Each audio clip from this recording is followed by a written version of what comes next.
नमस्कार, आपका स्वागत है ASTV 24 न्यूज नेटवर्क में। हम लाते हैं तेज, सटीक और निष्पक्ष समाचार हिंदी, इंग्लिश और बंगाली भाषा में। देश से लेकर दुनिया तक की हर बड़ी खबर अब इंडोफ्लेक्स व अन्य प्लेटफॉर्म पर लाइव। শিলিগুড়ি সংলগ্ন চম্পাশাড়ি এলাকায় উত্তর পলাশে সম্পূর্ণ জৈবিক পদ্ধতিতে দেশি ধানের চাষে ব্যস্ত কৃষকরা। বর্তমানে কালো নুনিয়া, সাদা নুনিয়া, রাধা তিলক ও তুলাই পাঞ্জি সহ একাধিক ঐতিহ্যবাহী ধানের জাতের রোপণ চলছে। স্থানীয় কৃষক বিষ্ণু রায় জানান, এই চাষে কোনো রাসায়নিক সার বা কীটনাশক ব্যবহার করা হয় না।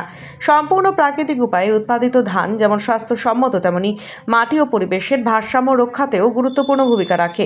কৃষকদের আশা, দেশি ধানের ঐতিহ্যবাহী জাতগুলির সংরক্ষণ ও জৈবিক চাষ ভবিষ্যৎ প্রজন্মের জন্য নিরাপদ খাদ্য, দেশীয় বীজের সংরক্ষণ এবং পরিবেশ বান্ধব কৃষি ব্যবস্থাকে আরও সমৃদ্ধ করবে।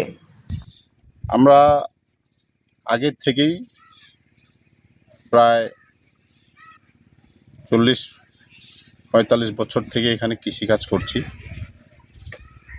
তো আজকে যে ধান রোপণী হচ্ছে, এই ধানটা রাধা তিলক, যেটা আমাদের যে ADA madam agriculture BDO office আমাদের শিব মন্দির, ওখান থেকে হেল্প করেছেন, যে চারাটা দিয়েছেন। এটা হচ্ছে রাধা তিলক, সেটা গোবিন্দভোগ চালের মধ্যে ছোট ছোট সেন্টেড চাল।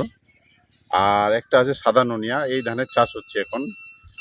আগে 1 সপ্তাহ আগে শুরু হয়েছে, প্রায় 12-14 বিঘা আগে লাগিয়ে দিয়েছি। সেটা ধ্রুব ছিল একটা, আর আমাদের কালো নুনিয়া, তুলাই পাঞ্জি, সেটা চাষ হয়ে গেছে।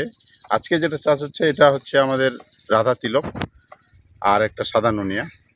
এটা ম্যাচুরেট হবে মোটামুটি 140 দিনের মধ্যে এই ধানটা আর কি কাটা যায়। 140 দিনের আগেই ধানটা হয় না, যেটা সাদা নুনিয়া, কালো নুনিয়া। For more updates, continue watching ASTV 24.